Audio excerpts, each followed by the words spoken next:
So a very very warm welcome to all of you. मैं प्रसून आपका स्वागत करता हूँ आज के इस नए क्लास में। और आज की जो हमारी क्लास होने वाली है वो आज मैं स्टार्ट करूँगा एक मैथमेटिक्स का बहुत ही अच्छा ब्रांच, बहुत ही इंपॉर्टेंट ब्रांच जो कि है ज्योमेट्री।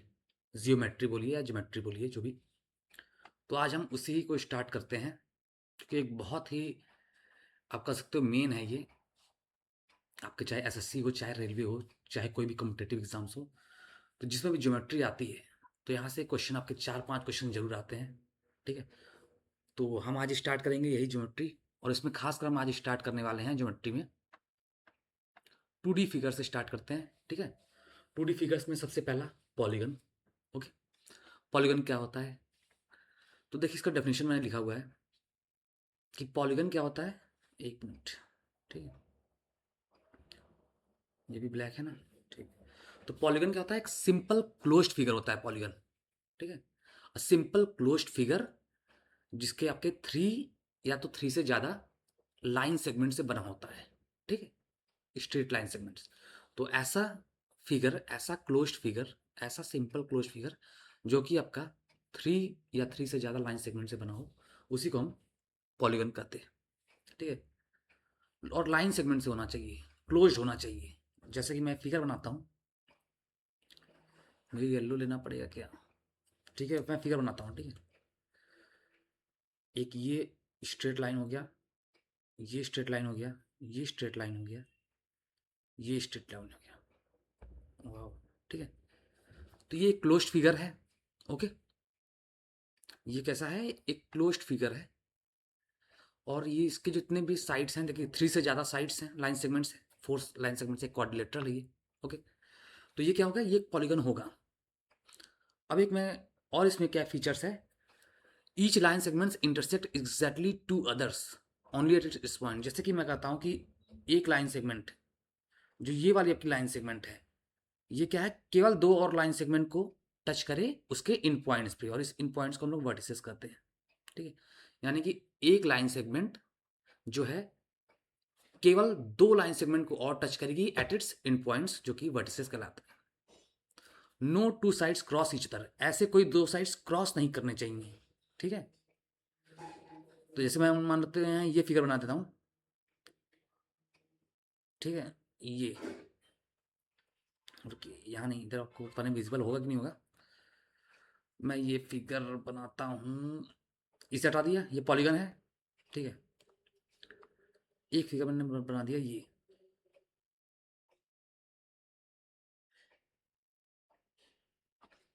तो ये क्या हो गया? एक क्लोज्ड फिगर तो है जो कि लाइन सेगमेंट से बना है, और इसमें आपका थ्री साइड से ज़्यादा है, लाइन सेगमेंट से ज़्यादा है। तो ये पॉलीगन होना चाहिए था, लेकिन ये नहीं है। क्यों? क्योंकि इसके साइड्स ना एक दूसरे को क्रॉस कर रहे हैं, मतलब कट कर रहे हैं। तो ऐसे नहीं होना चाहिए। ठीक है, यहाँ लिखा हुआ है no two sides cross each other and the figure encloses the region. तो ये आपका पॉलीगन नहीं है। पॉलीगन में जो होते हैं दो लाइन सेगमेंट्स एक दूसरे को क्रॉस नहीं करने चाहिए।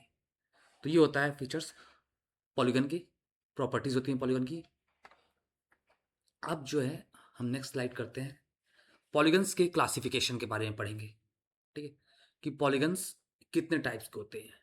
तो ये जो हम पढ़ रहे हैं ये on the basis of angles पढ़ रहे हैं। कन्वेक्स पॉलीगन या कंकेव पॉलीगन जो होता है, ये on the basis of angles के आधार पे, मतलब कोण के आधार पे जो होते हैं, दो तरह के पॉलीगन होते हैं आपके, एक कन्वेक्स पॉलीगन और एक कंकेव पॉलीगन। कन्वेक्स पॉलीगन क्या होता है, इसका फीचर देख लीजिए। A polygon is called a convex polygon if all its interior angles are less than 180 degree.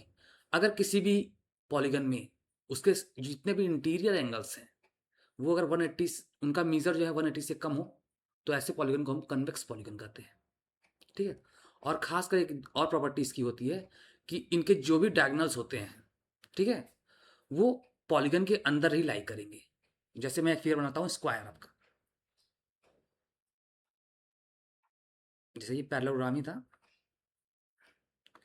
ये अच्छा बना नहीं। मैं एक एक बार में बनाता हूँ, ये अच्छा, ये ऐसे हो गया, फिर ये ऐसे, फिर ये ऐसे, और फिर ये ऐसे। ये एक स्क्वायर हो गया। ये आपका डायगोनल है, ये आपका डायगोनल है। तो क्या ये जो स्क्वायर आपका कन्वेक्स पॉलीगन होगा? स्क्वायर में क्या होते हैं? सभी एंगल्स 90 डिग्री के होते हैं। ठीक है, तो पहली प्रॉपर्टी तो फुलफिल कर गई। कि नो मतलब जितने भी इंटीरियर एंगल्स हैं सभी क्या हैं।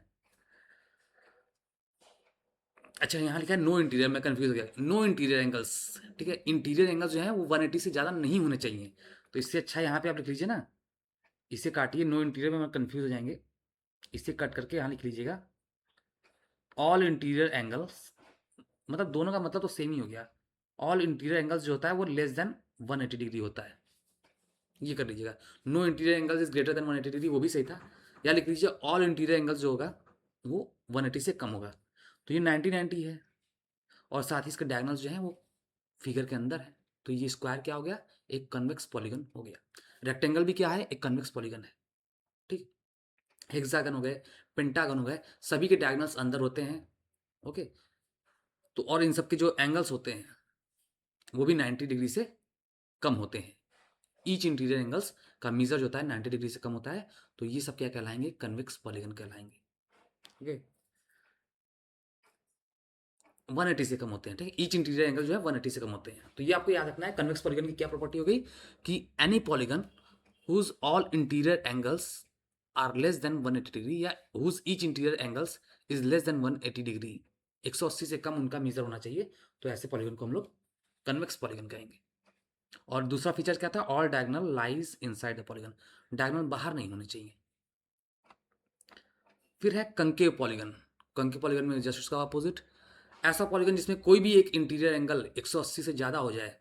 जैसे मैं कहता हूँ आपका 180 से ज़्यादा बना दूँ एक ऐसा पॉलीगन, ये लीजिए, ये लीजिए, ये लीजिए, और ये।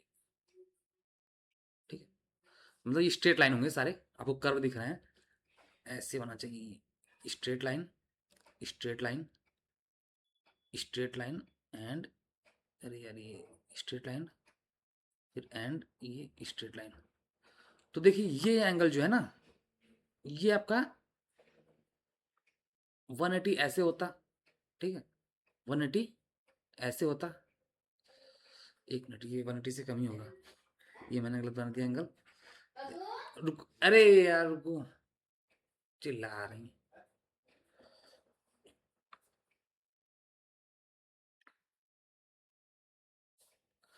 तो मतलब जिसमें कि आपका कंकेव पॉलीगन में क्या होता है कि इंटीरियर एंगल्स जो है वो 180 से कम हो। एक भी इंटीरियर एंगल्स, सॉरी, एक भी इंटीरियर एंगल्स जो है 180 डिग्री से ज़्यादा हो गया तो वो आपका क्या हो जाएगा, कंकेव पॉलीगन हो जाएगा। ये डिस्टर्बेंस हो जाता है। ठीक है, इसी कहते हैं, कोई चिल्ला जाता है तो आप डिस्टर्ब हो जाते हो। तो कोई भी पॉलीगन है तो उसमें अगर कोई भी एक इंटीरियर एंगल 180 डिग्री से ज़्यादा हो जाए तो वो आपका कंकेव पॉलीगन कहलाता है। अब आते हैं डायरेक्ट फॉर्मूले पे।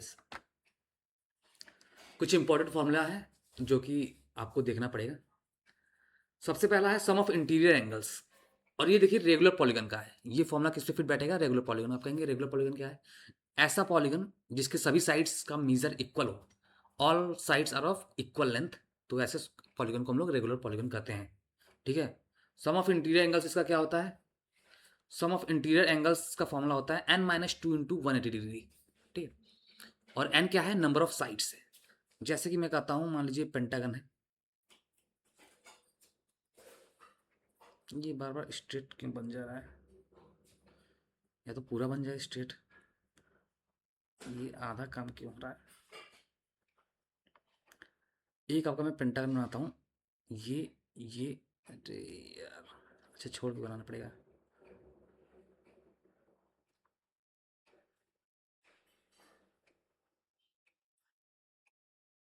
एक तरह से ये आपका पेंटागन है ना, ये पेंटागन है, मान लीजिए ये रेगुलर है। ठीक है, ये मैं बना नहीं पाया सही से, ये एक रेगुलर पेंटागन है। तो आपको इनके सभी इंटीरियर एंगल्स का सम निकालना है, सभी इंटीरियर एंगल्स का सम निकालना है। तो पेंटागन में कितने साइड्स होते हैं, 5 साइड्स होते हैं। तो आप यहाँ पे रख दोगे वैल्यू 5 - 2 × 180। 5 - 2 कितना होता है, 3, 3 × 180 करोगे तो 540 डिग्री। तो मतलब पेंटागन के सभी इंटीरियर एंगल्स का सम कितना होता है, 540। और ईच इंटीरियर एंगल, जब आपको पूरा इंटीरियर एंगल पता है, ये क्या है, देखिए n - 2 × 180 डिग्री क्या है, ये ऑल इंटीरियर एंगल्स का सम है। ये क्या है? Sum of all interior angles. उसको नंबर ऑफ साइड से डिवाइड कर दोगे तो आपका हर एक इंटीरियर एंगल का वैल्यू निकल जाएगी। ओके, तो हर एक इंटीरियर एंगल की वैल्यू ऐसे निकल जाएगी। इसमें क्या आया कि 540 है। पेंटागन के केस में, पेंटागन के केस में आपका क्या हो जाता है? सभी इंटीरियर एंगल का सम 540, नंबर ऑफ साइड्स 5 है तो निकाल लीजिए। 5 10 40, अरे 5 10 50, 4 0 108 डिग्री। तो पेंटागन में सभी एंगल्स का सम मीजर क्या होगा? 108 होता है। ठीक है, पेंटागन में सभी एंगल्स का जो मीजर होता है वो 108 होता है।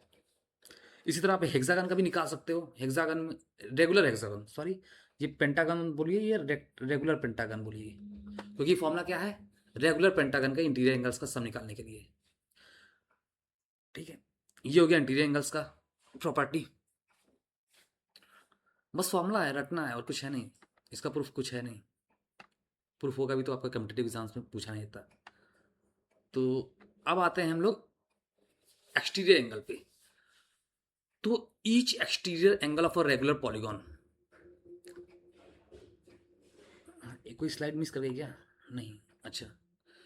सबसे पहले हम sum of all exterior angles, polygon कोई भी हो, रेगुलर हो चाहे इरेगुलर हो, उसके सभी एक्सटीरियर एंगल्स का सम 360 डिग्री होता है। ये फॉर्मूला याद रखिएगा कि कोई भी पॉलीगन हो, चाहे रेगुलर चाहे इरेगुलर, चाहे कंकेव चाहे कन्वेक्स, तो उसके जो सभी बाहरी एंगल्स का सम होता है वो 360 होता है। जैसे मैं कोई बनाता हूँ फिगर, एक पेंटागन ही बना लेता हूँ।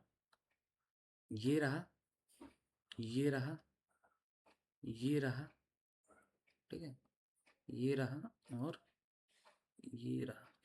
ये पेंटागन हालांकि नहीं, तो ये एक तरह से स्क्वायर मान लीजिए।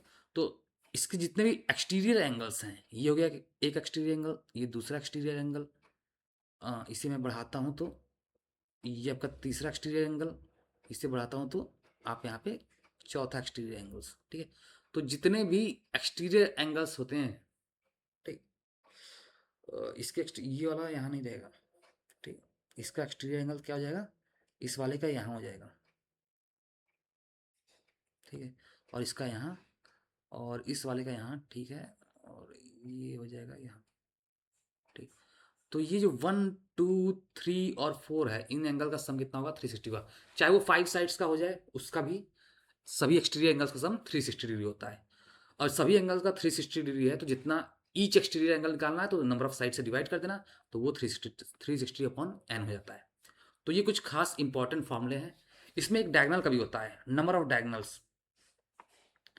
नंबर ऑफ डायगनल्स का आप लोग यहाँ मैं लिखवा दे रहा हूँ, कितने डायगनल्स होते हैं किसी भी पॉलीगन में, वो उसका निकालने का फॉर्मूला क्या होता है। और ये रेगुलर रेगुलर पॉलीगन का एक तरह से मान लो generally, n into n minus 3 upon 2। ठीक है, ये फॉर्मूला होता है n into n minus 3 upon 2। ये नंबर ऑफ डायगनल्स निकालने का फॉर्मूला होता है। एन क्या है? Number of sides. तो जैसे मैं 4 का स्क्वायर का केस लेता हूँ, स्क्वायर में हमें पता है 2 डायगनल होते हैं। ठीक है, 2 डायगनल होते हैं। आप कहोगे डायगनल होता क्या है? किसी भी दो नॉन कंजिक्यूटिव वर्टिसेस को जोड़ने वाली लाइन सेगमेंट को डायगोनल कहते हैं। ठीक है, अगर आपके पास एक क्लोज पॉलीगन है, उसमें दो नॉन कंजिक्यूटिव वर्टिसेस, मतलब आस पास के वर्टिसेस नहीं, दो नॉन कंजिक्यूटिव वर्टिसेस को अगर आप जोड़ते हो किसी लाइन सेगमेंट से, तो वही डायगोनल कहलाती है उस फिगर की। तो नंबर ऑफ डायगोनल्स पता करना है तो इसके लिए ये फॉर्मूला है n into n minus 3 upon 2। N is number of sides. तो मैं पेंटागन के केस में, स्क्वायर के केस में लेता हूँ 4, एन की वैल्यू 4 हो जाएगी, फिर 4 माइनस 3 अपॉन 2। तो ये क्या हो गया? 4 इंटू 1/2, यानी कि 2 डायगनल्स। ओके, चेक भी करिए फॉर्मूला सही है। तो नंबर ऑफ डायगनल्स का भी हो गया। ठीक है, तो ये कुछ खास इंपॉर्टेंट फॉर्मूलाज थे पॉलीगन का। एक क्वेश्चन करते हैं और क्लास को इंडिकेट करते हैं, ज़्यादा बढ़ाते नहीं। क्वेश्चन कर रहा है, ध्यान से पढ़ते हैं। क्वेश्चन कर रहा है कि the sum of interior angles of a polygon is 9 times the sum of its exterior angles. अच्छा, इसका सॉल्यूशन क्या होगा? सॉल्यूशन में कराता हूं। अकॉर्डिंग टू क्वेश्चन क्या है? Sum of interior angles, sum of interior angles कितना है? 9 times, 9 times sum of exterior. 9 times मतलब 9 into sum of exterior angles, ठीक है। तो हमें पता है कितना होता है सम ऑफ इंटीरियर एंगल्स, क्या होता है सम ऑफ इंटीरियर एंगल्स का फॉर्मूला क्या होता है n-2, ठीक है, इंटू 180।